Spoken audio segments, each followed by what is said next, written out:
Concussions are a serious and often overlooked concern for swimmers. Whether it's a bump into the wall or an elbow from a fellow swimmer, the risk is still there. And one Minnesota mom was inspired to do something about that danger. It's a dream going on 10 years. Susan Elizabeth Littlefield has a look at how her business keeps growing. That's in today's Monday Motivation. Good morning, friends. We've got some motivation for you to maybe take that idea you have in your head and make it into something tangible. This story starts 9 years ago.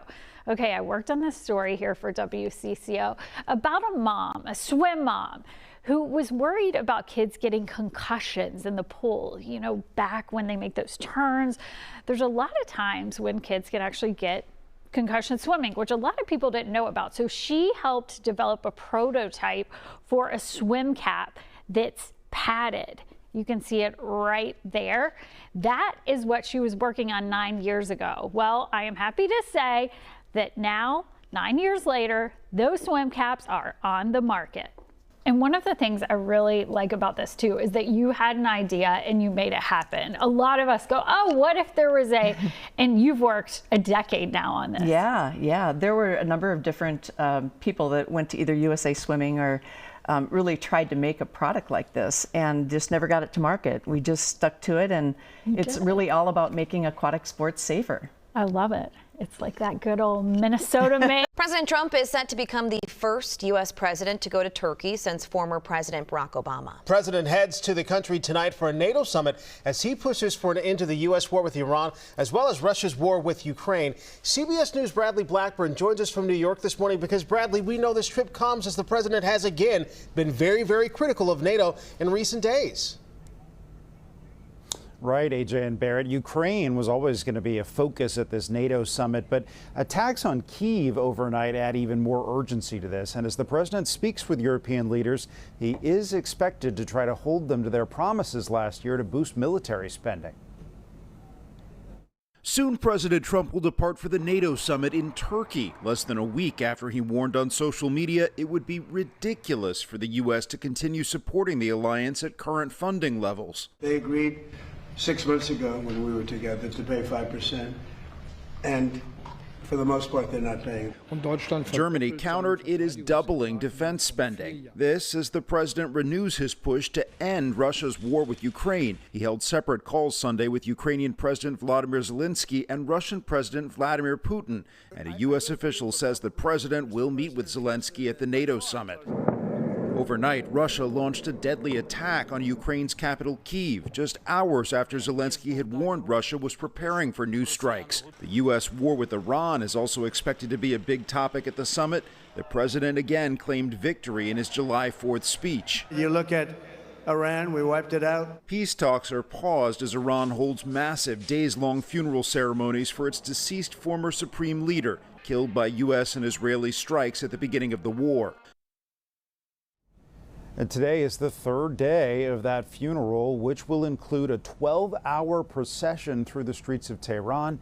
Anywhere from 15 to 20 million people have been estimated to take part in the ceremonies, AJ and Barrett. 15 to 20 million people. Bradley Blackburn with the latest from New York. Bradley, thank you. New this morning, a deadly shooting in Brooklyn Park. Police say it happened at Hart Cop Park just before 11 last night. Officers learned someone shot a boy there. When they got to the scene, they found him and started treating him, but he died. Police say this is a continuing investigation, and we will update you as we learn more. New this morning, a deadly shooting in Brooklyn Park. Police say it happened at Hart Cop Park just before 11 last night. Officers learned someone shot a boy there. When they got to the scene, they found him and started treating him, but he died. Police say this is a continuing investigation, and we will update you as we learn more. Let's get to the live desk now. Maria Lisignoli joining us because, Maria, today marks a decade since a man was shot and killed by police in Minnesota. That's right. It has been 10 years since Philando Castile was shot and killed by a St. Anthony police officer during a traffic stop for a busted taillight. Despite Philando's compliance in that traffic stop, he was shot 5 times at close range. The site where he lost his life has now been turned into a beautiful garden created in his memory. We spoke with his mother, Valerie, back in 2024 about the anniversary of her son's death. I don't want it to be a sad day. I want us to come together and fellowship and uplift one another and empower one another and just live in peace and harmony. The annual Central Honors Philando event is scheduled for August 23rd this year. It's from 1 to 5 at Dunning Park in St. Paul. It's a family-friendly event to celebrate his life and raise money for a scholarship in his name. And coming up in the next half hour, more on that scholarship and on the legacy that Philando left behind, the work that continues helping others in the community. It's cool to see his legacy carry on in that way. Thanks, Maria. No arrests yet after someone shot and killed a man near a Minneapolis park. It happened around 1 a.m. near Northeast Park. Officers say when they arrived, they found the man and began life-saving measures, but he died shortly after. Investigators are working to determine what led up to the shooting. MPD's interim chief says they will find the person responsible for the murder, saying, quote, "We will not tolerate violence in our community." In a statement, he also says the 4th of July is usually their busiest day, and this year was not an exception. Later, around 3 a.m. in Northeast Minneapolis, someone shot 2 other people, including a teen. Police say when they got there, they found a man with a life-threatening gunshot injury. First responders took him to a local hospital for treatment, and later a 17-year-old arrived at the hospital, again injured with gunshot injuries. He's expected to survive. Police say no arrests have been made. And developing this morning, the city of Chanhassen's dive team recovered a body from Lake Ann Saturday night. This is according to a Facebook post by the Carver County Sheriff's Office. Deputies responded to reports around 7:20 of a man going under the water and not resurfacing. Members of the Chanhassen dive team then recovered the body of a deceased man just from the lake just before 10 p.m. Authorities say there are no other victims. The incident is still under investigation, and we will update you as soon as we learn more. President Trump set to become the first U.S. president to go to Turkey since former President Barack Obama this week. CBS News' Bradley Blackburn tells us the president will attend a NATO summit as he pushes for an end to the U.S. war with Iran as well as Russia's war with Ukraine. Soon, President Trump will depart for the NATO summit in Turkey, less than a week after he warned on social media it would be ridiculous for the U.S. to continue supporting the alliance at current funding levels. They agreed 6 months ago when we were together to pay 5%, and for the most part they're not paying. Germany countered it is doubling defense spending. This as the president renews his push to end Russia's war with Ukraine. He held separate calls Sunday with Ukrainian President Vladimir Zelensky and Russian President Vladimir Putin, and a U.S. official says the president will meet with Zelensky at the NATO summit. Overnight, Russia launched a deadly attack on Ukraine's capital, Kyiv, just hours after Zelensky had warned Russia was preparing for new strikes. The U.S. war with Iran is also expected to be a big topic at the summit. The president again claimed victory in his July 4th speech. You look at Iran, we wiped it out. Peace talks are paused as Iran holds massive days-long funeral ceremonies for its deceased former supreme leader, killed by U.S. and Israeli strikes at the beginning of the war. Back home, sources confirm President Trump called the head of FIFA to discuss the controversial World Cup red card and suspension of top U.S. men's scorer Flo Balogun. Sunday, the sports body announced that Balogun's ban would be lifted, making him eligible to play in tonight's match against Belgium, drawing anger from the Belgian team and its fans. Bradley Blackburn, CBS News, New York. And as the post-holiday work week begins, many across the country still working to get home. It was a record-setting weekend. AAA anticipating more than 70 million Americans out on the roads. Thing is, look at that, powerful storms and heat making getting back home, well, a little difficult. Heat caused Amtrak to cancel some trains. Powerful storms canceled or delayed flights across the Northeast. Even yesterday morning, Delta had to divert an MSP-bound flight because of thunderstorms. More than 500,000 households across the country without power overnight. That's according to poweroutage.us. Most of those power outages in the states of Michigan and Pennsylvania. So how are gas prices doing this morning? Nationally, things sit at about $3.80. Here in Minnesota, we are at $3.60. Much better than a month ago when we were paying $4 a gallon. On Sunday, OPEC Plus announced it will increase oil production. It comes as ship traffic through the Strait of Hormuz remains below what it was before the United States and Israel attacked Iran. The conflict started at the end of February.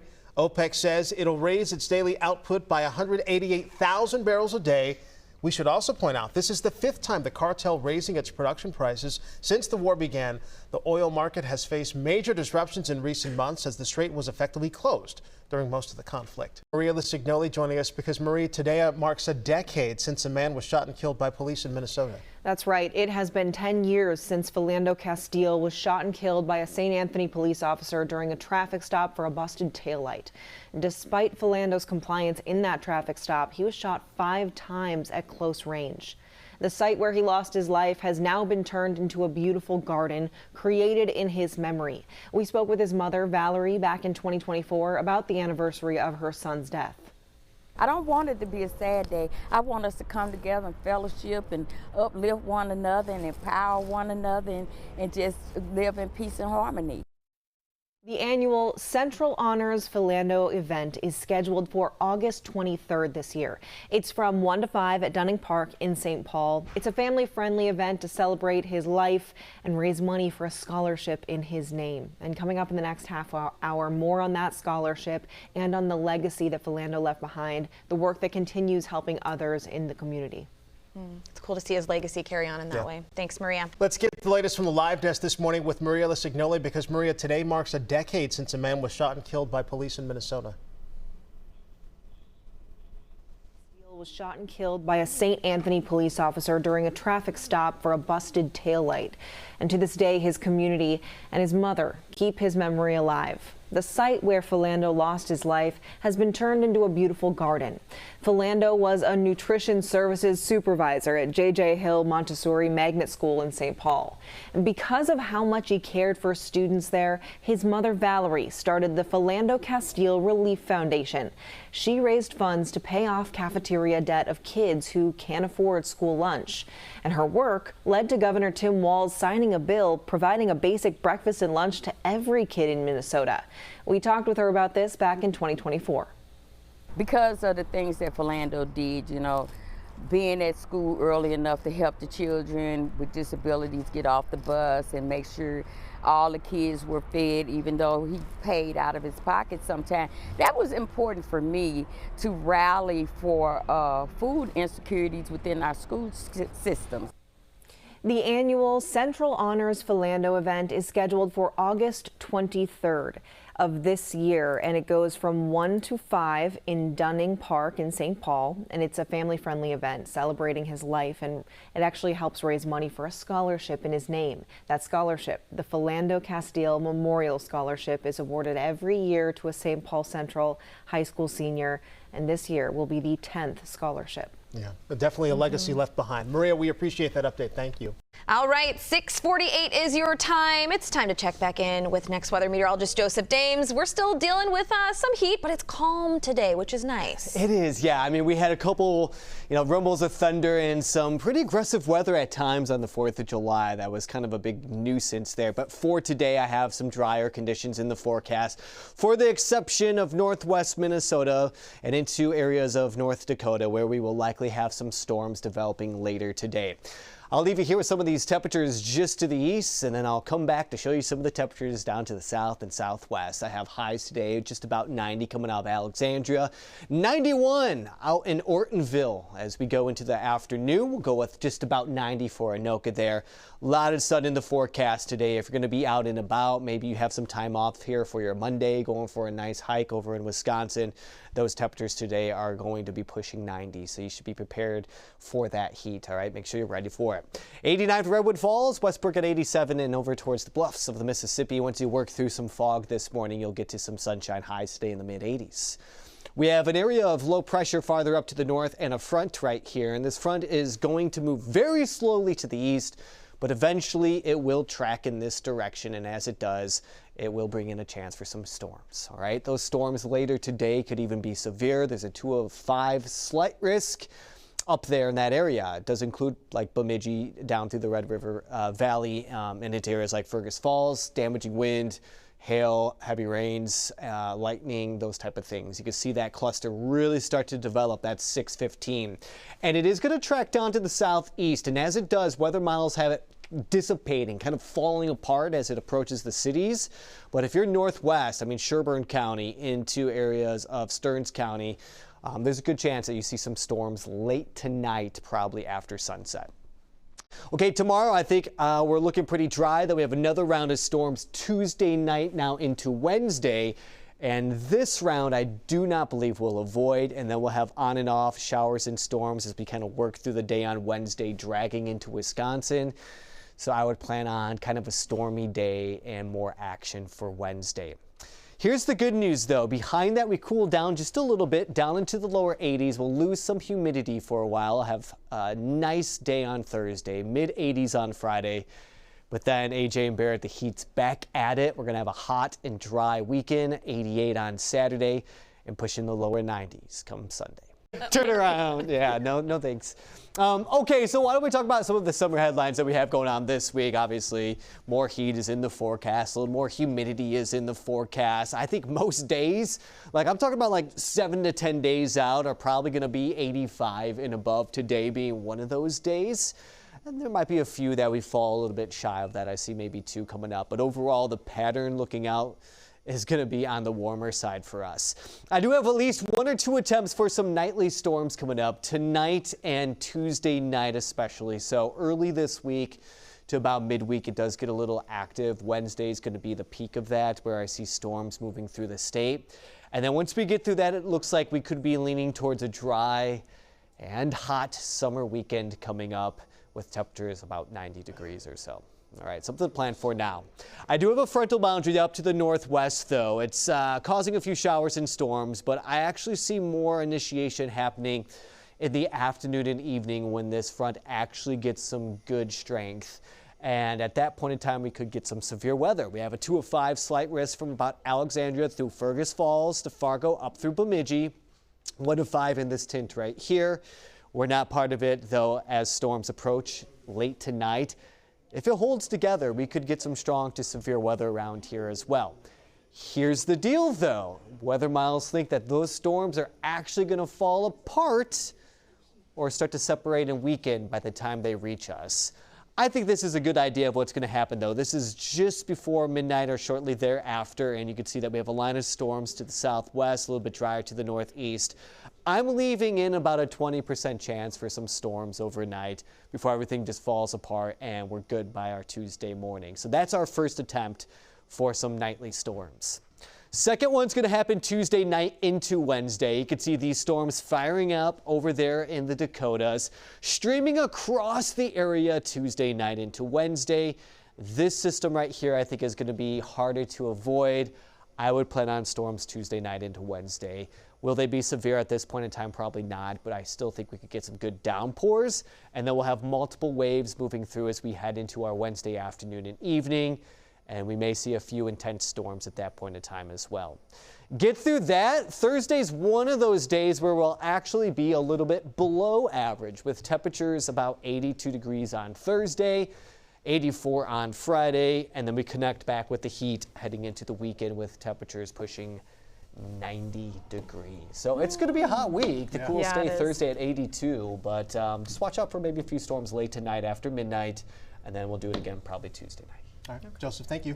Switching gears at 9:38, Arm in Arm in Africa works with community leaders to help fulfill needs in townships outside of Cape Town and in the Eastern Cape area of South Africa. The organization is holding its 26th anniversary and fundraiser 1 week from today. Joining us to tell us more, board members Daryl Savage, Greg Freitag. Thank you both so much for joining us this morning. Thank you. Thanks for having us. Let's start with this. For people who may not be familiar, Arms in Arm in Africa, how does this program work? Well, it started when our co-founders, at the height of AIDS, went to South Africa, which was considered the epicenter, to see what they could do to help. This, of course, before the organization existed, thinking it was just about healthcare, to find out that really, not only was it about the lack of healthcare, it was education that was missing as a result of what had happened with apartheid, when it was illegal for people of color to have an education beyond a 4th grade education, and the lack of food. So that food, lack of sustainability, as well as healthcare, as well as educational support, were the 3 things that became the foundation of who we are. And those are the kind of services and needs that you're helping to provide today. Absolutely, and we're just so excited about the evolution from giving food to working with community organizers there and communities overall to produce food, which is a major step for us. So, Greg, you were actually, is this correct, you were in South Africa 2 months ago? Yep, so every year there's a delegation that goes from Arm in Arm in Africa. One of the great things about the organization is hands-on, because Africa is a little ways away, right? Yeah, yeah. And so to have a charity here in Minnesota to watch out for where donors' money is, where the partnerships are. So we were part of the 2 weeks that we were with the delegation from Arm in Arm. And then my wife and I like to travel. We rented a car and put about 2,500 miles on it, exploring all of East Africa. Oh my goodness. And also visited our newest project in New Bethesda, which is growing saffron, which goes right into what Daryl said is we're now in sustainability, helping the town of New Bethesda grow saffron as a cash crop, very expensive saffron, brings jobs right now, will bring education to how do you farm it, how do you sell it, and then that money will go back in the community with our hope is no more money that they'll need from us, and we can move on Sustainable. to the next project. There you go. Yeah, all goes back to that sustainability piece. You do have a celebration and a big fundraiser coming up. Can you tell us a bit about that? A week from today, we do have that. Yes, getting close to selling out, but we still do have some tickets available. It's going to be at St. Joan of Arc Church in South Minneapolis, near 46th. And just to the east of 35W. And we're excited to share more of our story, how we are continuing to evolve, to share some of the success stories. In fact, our keynote speaker, his name is Unathi, and he is the executive director of a nonprofit there, an organization that is really helping with this sustainable, repeatable food production.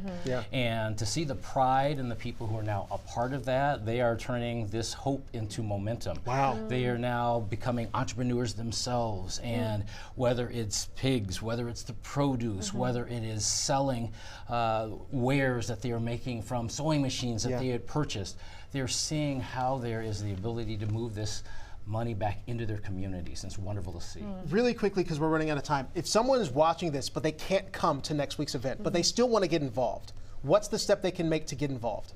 They can go to aiaia.org and see how we are looking for donations, how they're not only dollars, but anything when it comes to energy of rolling up sleeves and supporting us and the people in the community. They're so appreciative of that. It's an exciting time at the organization right now as it moves on from what it was to the sustainability. Great place. I can't wait to see where you guys are 5 years from now. We'll have to come back. Can't wait to see you guys. Thank you guys so much for coming on. We appreciate you guys as always. Arm in Arm in Africa's 26th anniversary celebration, Monday, July 13th, St. Joan of Arc in Minneapolis. We'll include a link with ticket information when we post this segment on our website, WCCO.com. Hot summer days can take a toll on your hair between that sun, heat, humidity, and chlorine. You know, we were just talking about the beach, too. Favorite beaches in Minnesota. We got Kendall Hoagland, stylist with Lifetime Eden Prairie Life Spa, who is here with some tips to keep our hair healthy. Thanks so much for joining us this morning. Yeah, absolutely. I'm happy to be here. Okay, so let's talk about summertime and hair maintenance in the summertime. What is it about the summer heat or the humidity? What's it doing to our hair? So there's a lot of things in summer. We've got UV exposure that can cause brittleness in hair, dryness, fade your color. We've got the heat, which also causes dehydration in the hair. We're in chlorine, which is extremely stripping to the hair. You're on the lake, your hair's going every which way on the boat. All of those things can definitely take its toll on your hair. Let's talk specifically about humidity, because if you know, you know. It's the enemy of a good hair day. Absolutely. So, you know, what can people do about that frizz? So I have some tips with that. Definitely some products. We have from Kerastase the Gloss Absolute line, which is newer. It is full of hydration, but it's also going to protect you against frizz. It's going to keep your hair shiny. It's going to keep it hydrated.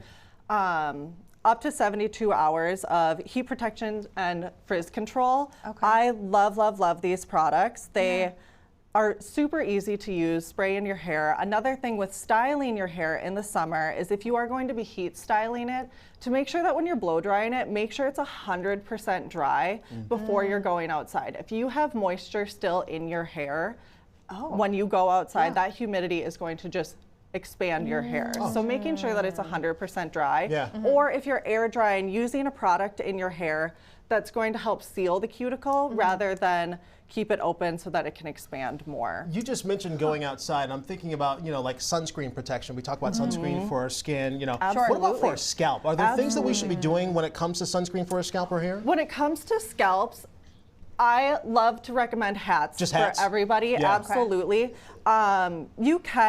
There are certain sunscreens for your hair. I never recommend to anybody, especially blondes, to spray an SPF in their hair because that is going to ruin the color of your hair. Also, Kerastase does have this blonde guard, which can be used for all hair. It's not just for blondes. It has UV protection in it as well. It is sunscreen, but more for your hair. It's also got chlorine protection, saltwater protection, and it hydrates and heat protection. So this is summer's #1 product for everyone for sure. But hats absolutely covers the scalp, helps protect the scalp. If you get a burn, there's things like Serene Scalp from Orbe, which can help soothe the scalp to help prevent flakiness, because that can definitely ruin a good style as well. Oh yeah. I mean, overall, like, what is the best tip that you have for keeping your hair healthy during these summer months? Just having a healthy hair routine with it. When you're in the pool, going in with wet hair and a protectant on your hair before you go in. Washing your hair after you're exposing your hair to these chemicals is going to make a huge difference. And hydration is going to help your hair so that at the end of summer, we're not having to undo all the damage that we did during the summer months. We've got about 20 seconds left, but I remember we said at the top of the segment, you're up at Life Spa. Yes, Life Spa. What services do you guys have over there? We have hydration, deep treatment masks. We have Malibu treatments to help remove the impurities from our hair from pools and lakes. And just a good blowout before an event. Come in, get your bouncy, beautiful hair. I would love to see everybody and anybody in my chair, and everyone. Life Spa is definitely, we offer a wide variety of treatments for people's hair in the summer. Kendall, thanks so much for joining us. Absolutely, thank you so much. Hey, did you know this? Today is National Fried Chicken Day. You can get some delicious fried chicken at Birch's on the Lake. Yeah, you sure can. And Bert Joseph, co-owner of Birch's, is here with us today. Thanks for being here. You're welcome. Good morning. Good morning. And you've got some lovely chicken to show us. We need to know, this is the questions everyone's asking, what is a secret to good fried chicken? I would think it's got to be in the brine, which is ours is a buttermilk herb brine, and how long you cook it for to make sure that it's not overcooked or undercooked. Yeah. And just consistency.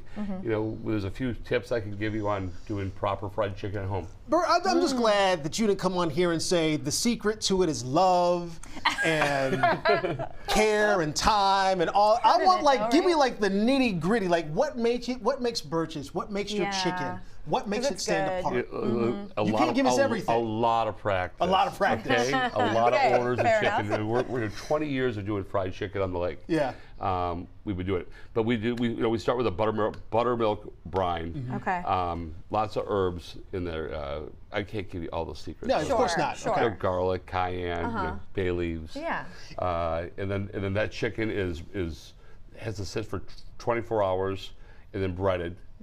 And then that has to sit for another hour because you want that breading to kind of stick to it in here. If I want to do this at home, is that the key? Like, walk me through the steps. If for example, this is my first time making chicken at home. Yep. It's not, but walk me through the steps if I'm doing this for the first time. You've got your brine, your buttermilk brine, and then that's 24 hours. You've got your breading. You have that for another hour, so it adheres to it. So when you fry it, the breading doesn't fall off of it.